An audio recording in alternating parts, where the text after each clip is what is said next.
that better? We're going to have Scott speak. We'll probably take a little bathroom break, have Kevin go, and then we'll break up beer, get the juices flowing, get the questions ready.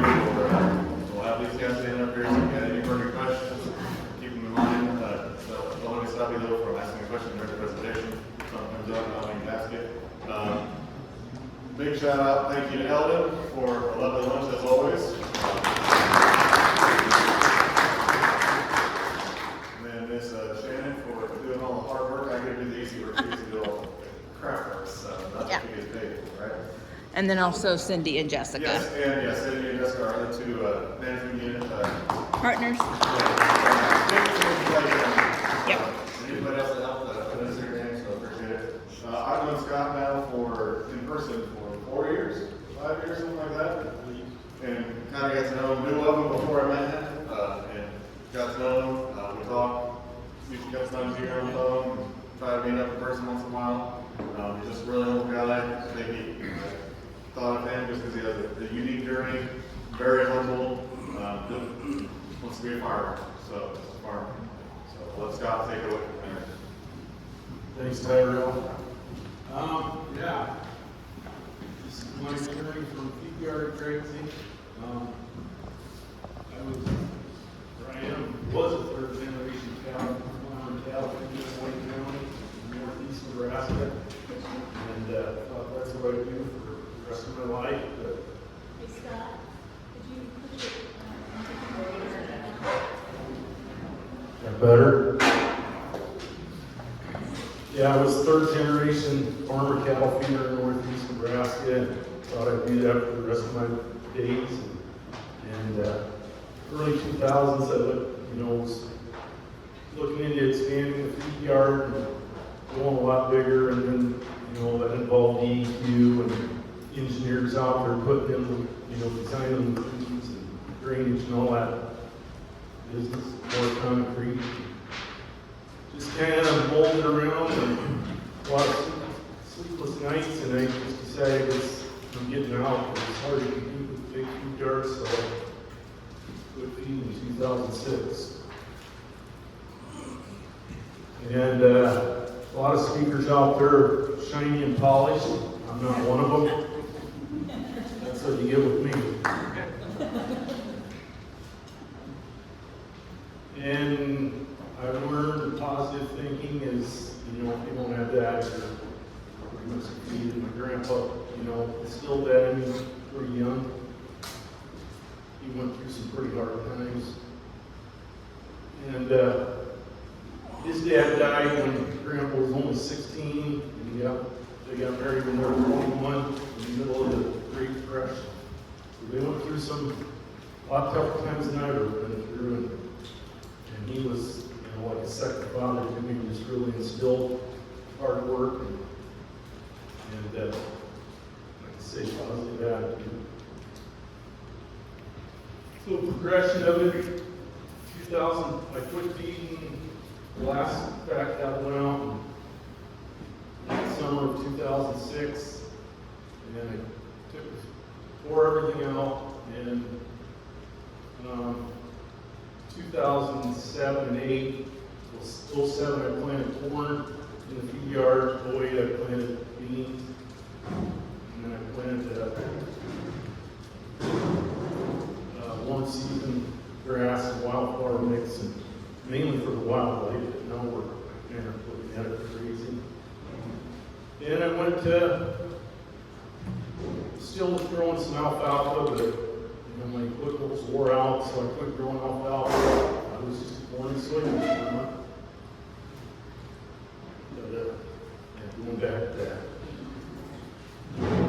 Corn prices went to $7 and beans were 14, and I thought, boy, this is the smartest thing I ever did. But then it crashed, and fertilizer prices and everything else went up with the grain, and they didn't come back down like the grains did. It's just, I got burned on that pretty quick too, so I started looking for people at that time I didn't want to own any cattle, and I still don't own any. So I just rent the neighboring farmer. 2015, I've been planting cereal rye for a cover crop on all my corn and bean acres. And seed started going up in price, so I saved the field and let it go to a harvest and harvested that for my own seed and sold some to neighbors. So I planted a multi-species mix on that and we grazed that. We had a lot of rain that summer, so it did really well. And the guy just brought cows over and just turned them in there. There was no thought of paddocks or rotational grazing at that time. And that's about when I started going to the No-Till on the Plains Winter Conference and started learning from a lot of people down there. In 2018, we started breaking it up into paddocks and we're kind of doing strip grazing. The fields are half-mile long, and I think this field is probably 30 acres, so it's fairly narrow. We did narrow strips and moved them. I think here we were moving, early on we were moving every 4 to 5, 3 days. And then as it got taller, we were going up to a week before we moved them. One of the biggest challenges is water for me. I'm still working on that, trying to get infrastructure. It's hard to spend a lot of money when you don't own the animals. So, 2019, I seeded 25 acres of Google season mix, and that's one of the species that are in it. Smooth grown grass is a real, that's most of the, pretty much all the pasture for the West are smooth grown, and the road ditches are grown, and it just kind of creeps in and takes things over. But so I didn't put any in the mix, and it's good rain that year, and it got off to a really good start. We didn't graze it that first year.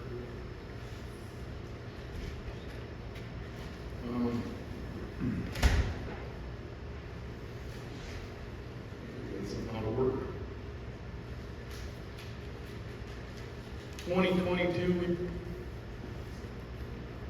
2020 was the first year we grazed it, and again we just turned cows out there. The neighbor did, and we didn't have anything divided up in the paddocks. So 2022, it's breathing. Going to conferences, learning more and more, so I'm pretty much doing all the cross fencing myself with poly wire, and I enjoy it, but getting the guys that own the house to see the value in it is hard. And the reason I'm doing it is because it's beneficial to my land, so I am benefiting from it, and there's more forage production, so that's more rental income for me. And my setup, nothing fancy. And I use the plastic step-in posts. They're cheap. They're inexpensive. The good news, they're inexpensive. The bad news is they're cheap. And I've tried the pigtail posts, and I don't know, I just wasn't real happy with them. I think the wire is too high. A lot of guys, and then I use the yardstick to kind of measure, estimate the forage out there, and kind of try to base what you can put out there off the roof.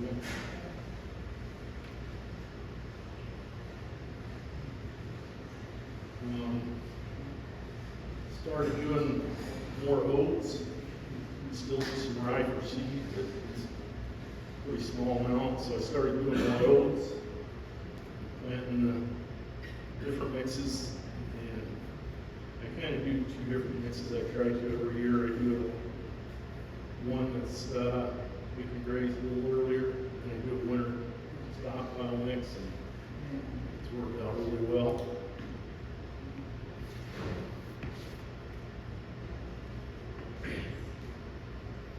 Started bale grazing, a couple years after that, I guess.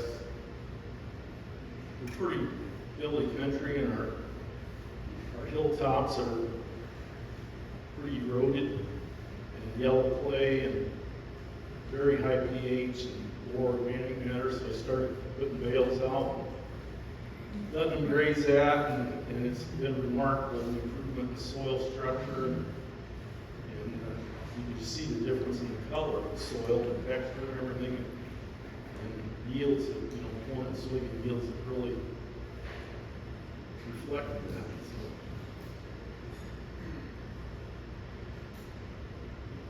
So.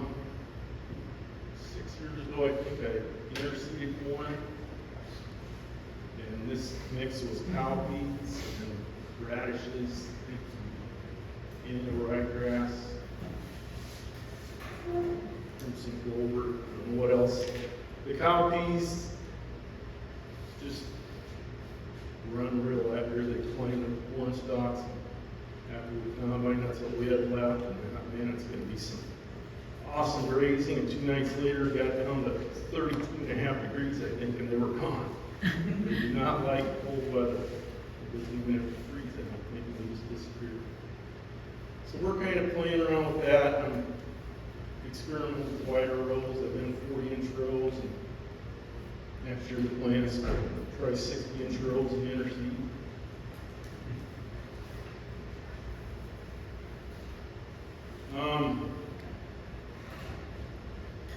Last year, I got a guy with a drone to seed rye, corn stalks, and you can see it was not real successful.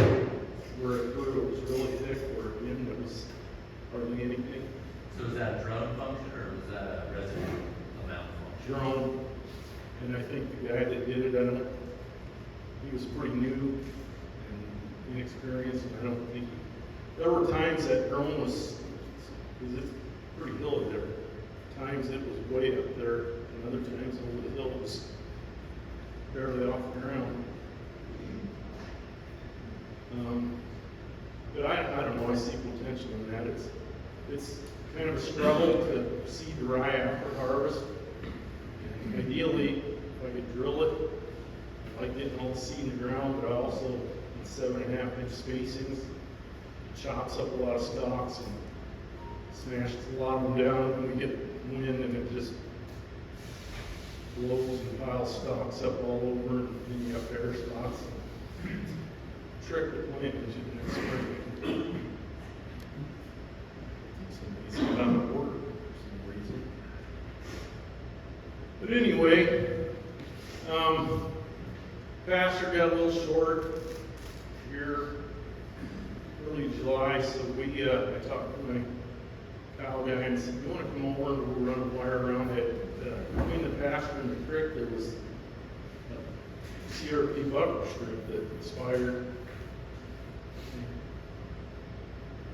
this last fall.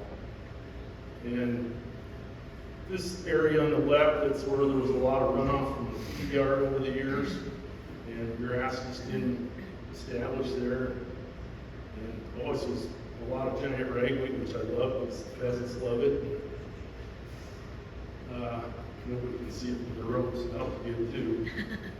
But there was a lot of kosher lamb's quarter in it, so I started researching it, and that's what I kind of found with the protein levels are in those weeds. So we turned them in there, and it was fascinating to watch what they went. There was, the majority of the area was smooth brome grass. It's an intermediate wheatgrass, I think. They went straight for the lamb's quarter, kochia. Chewed them down and up to the stems. And even with, choice of grass, that's what they went for. And then the lamb's quarter, they kind of waited until the last end. The grass they had it ate down, but I kind of wanted to have them hammer it down so I could go in there and try to seed some more grass in it next spring. And, just getting that disturbance after 20 years of CRP, it was where there was grass, it was all matted down, so it wasn't the best quality anyway. But it was just very interesting to see. I did, in that spot, I did seed warm season grass and wildflowers this spring. And so now grazing it down like that and the hoof action, and manure and urine, just add biology that I'll really see those natives take off. Canada thistle. I showed a guy, I got a pond and we dug it out here a couple years ago and the dirt, it was, extremely muddy, obviously, so just piled up there in the Canada thistle took over and so we fenced that off and they still could go in to good grass, but boy, they went after that Canada thistle like you wouldn't believe. And I was telling a couple of guys, I said, man, the cows must be starving. I said, no, there's good feed out there. It's not like there's nothing else. Soil health improvements over the years. I started out in the early 90s with cereal rifle and soybeans, and just almost immediately started seeing the benefits from reduced erosion and water infiltration. And this was taken, I don't remember the year for sure, but this is mid-June. We had decent rain that spring. Soybeans planted into the rye was great this fall because we had plenty of moisture, and I went into it, planted it, and then terminated the rye. This is mid-June, and we had 2 or 3 days of rain, and the ground was pretty saturated. And then we had like 2¼ inches the third day, and it came fast. And this is 10 to 11% slope there, and this particular waterway in the past, it always washed out, was terrible, and there was no runoff at all. That's the neighbor across the road. And he was still tilling every other year. He was going soybean rotation, and so he tilled the corn stalks every year. That's where they ended up in the ditch and flooded it up, and all the water ran away. That's pretty high, but you can see the difference just right across the road. This is my favorite picture, I guess. This was in 2019. The previous year was rye that harvested and planted a multi-species mix, and it got grazed. And we had a lot of snow that winter. My dad was piling the snow up in the driveway, which is just above there.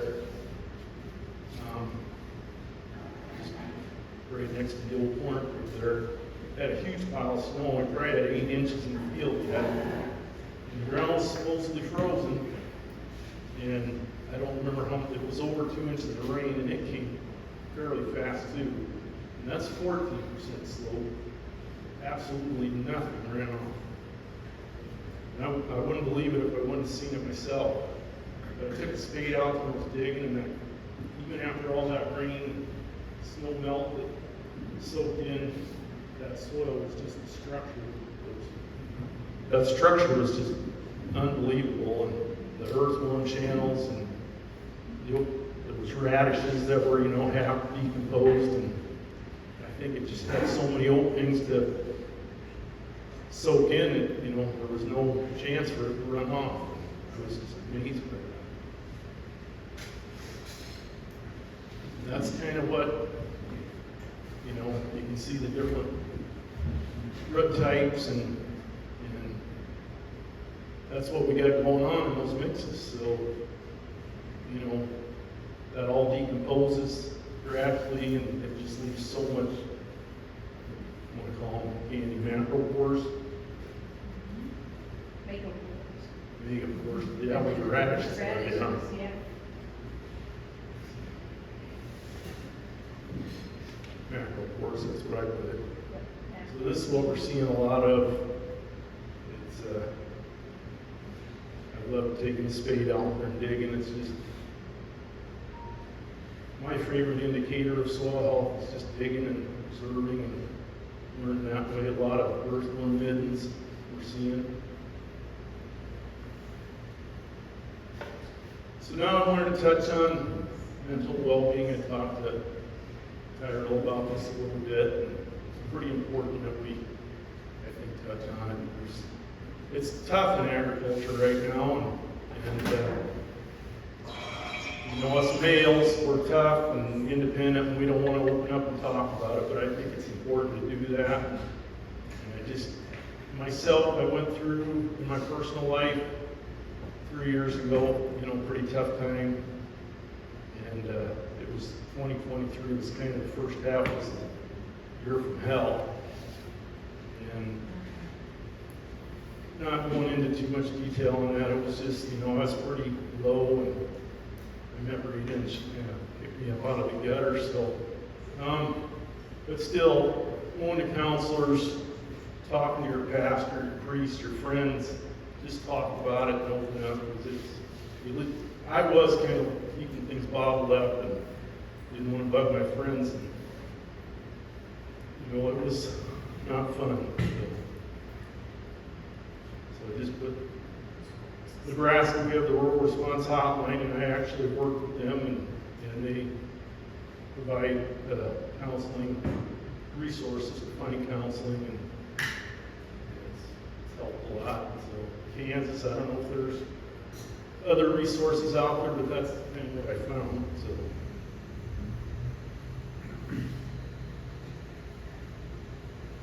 And for myself, I relied on my faith. I don't know if I'd be here, to be honest, if not for that. So, not to sound preachy, but for me, it's pretty important.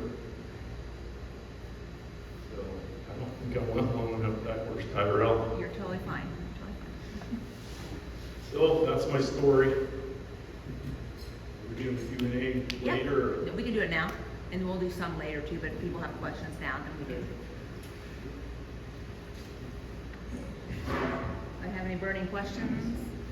Scott, your soil looks tremendous there. Thank you.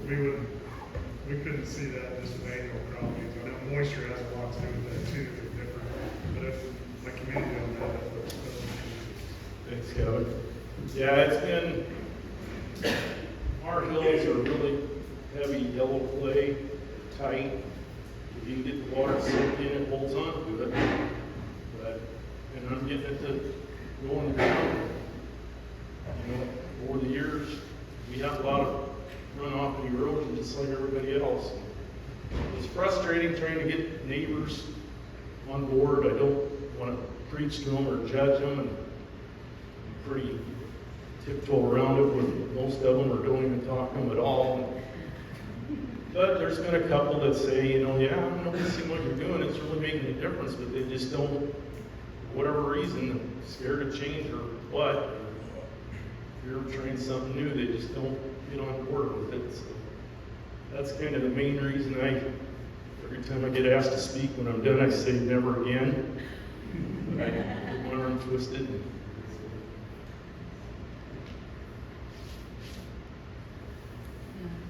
With your grazing, are you doing most like cow-calf operations or like background stock calves?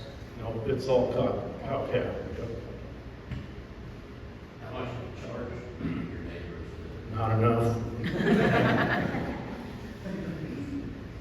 No, my fences starting out weren't the greatest, and fortunately, well, that's something I need to talk about, is if you are renting out, it's hard to find, at least up by us, to find the right people or person to rent to. I had a guy 2 years in a row that put too many cows out, and I told him I wanted them off, you know, and I was doing the cross fencing and moving them, but still, my pastor I said, you gotta get them out of there, and he just wouldn't show up and get them, and about ready to open the gate and drive them out, drive them down the road. And so, that's a bridge he burned, because I won't rent to him anymore. And most other guys have pasture already, you know, they've rented for years, and they're kind of reluctant to put them, move them to something different. I don't have a lot, I'm a pretty small operation, so I can't run a lot of numbers. Most guys, they don't want to bring a few cows over and, you know, put a bull in there. It's kind of hard to put a bull in with just a few animals. So yeah, I'm charging 2 to 2.25 a day for the most I had. In the beginning, I was letting them do it for free because it was all, you know, I was learning. And I thought the first couple of years I was doing the multi-species, I actually was mowing some of it in the fall because I thought, man, I'll never get through that with the planter in the spring. And I thought, this is stupid. Neighbors are hauling hay out to the pasture to feed, and I'm mowing this big 4-H. And I even talked with one was hauling hay every day past that field. And, oh, I don't want to mess with it. And I offered to him for nothing there too, because there was no fences. And it's just, I don't know, guys are just so afraid of change. Am I holding the microphone? You're doing Good fine. enough? Say the owners, one of the issues, are you strictly mowing right now, or are you working as I have a lot of garden hose right now. Yeah, we run hoses, and I'm looking at putting in some hydrants strategically and running black poly pipe and making something that's on wheels somehow that's a portable tank. You said you're moving every 5 days to a week, is that what you said? Yeah, on the cover crop mixes in the pasture. This is the second time over it, and on the cool season, it was pretty short, and we started getting rains in early August, and we took them off and put them in that, or showed that slide of the weeds, and ran them there for a couple of weeks, and then I found another spot that we fenced off and ran them there. It was a lot of weeds, so, but the pasture really recovered quicker than I thought it would, but it's still short, so I'm probably moving them every 3 days on that.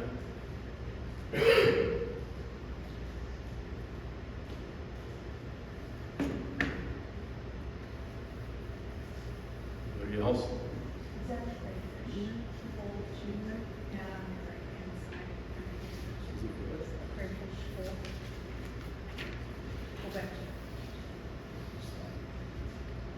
There, on the right, That's just a 1 minute tunnel, isn't it? on the right side? Yeah, No. that's a really close up. Well, it is, but it's not, that's a crayfish. Really? Yeah, they're very rare in the upland, so. Andy says it's a crayfish hole. Yeah, but I mean, you don't find them very often, the numbers are declining, so when you see them, it's a pretty big deal that you have them. It shows that you're, doing good management and that they're able to survive the kind of system that you're doing is pretty common. Because they're usually perennial, and you I've don't found several. see a lot in, yeah, that's something else. I mean, in Iowa, they're actually trying to document where they're at. They're so few. Only 529 observations in the whole state. Yeah, you won't see them. They're very difficult to visually see, but that is a good indicator. So that's just the crayfish that you find. No, they're smaller, much smaller. They're about as big as your thumb, a little shorter, very, very small. Okay. But they're upland, and they're usually indicators that you've got good water infiltration and lateral flow, compared to, water running off. Because you won't find them on an upland unless you've got, like in prairies, they find them in native prairie usually because of the roots are allowing so much water in. Okay. And so when you get good water and airflow, then they'll come. Good indicator. Oh, I learned something today. I was looking it up because I saw that and I was like, that looked like an upland crayfish, bro. And I just thought it was a night before. nope. Scott, do you see, I assume that's an annual crop field on the left there. Where you planted that perennial pasture, do you see any differences, or what have you observed in the soil versus that? Because that looked really good for annual crops, so. What perennial pasture you're talking? Yeah. Yeah, I was seeing a lot of, in some spots where the grass was a little thinner, actually, I was seeing a lot of earthworm mittens. But it's kind of low bottom ground for the most part where I seeded it. Now I'm starting to see it's not real well drained everywhere. And starting to have canopy thistle into them areas. And trying, to stay away from spray because the lagoons and worms I seeded in there. So what I'm doing now is just mowing it, and the cows they go after that regrowth like it's candy.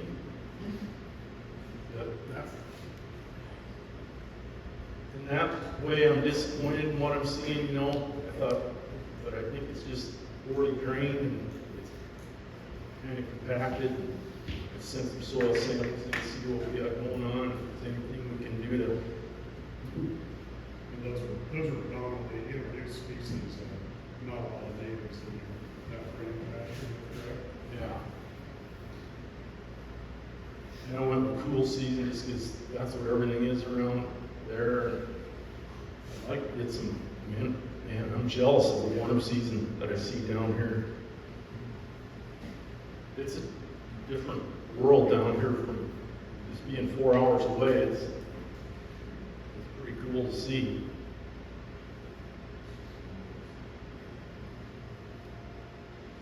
When was the last time you had your field day? Was that 17, 16.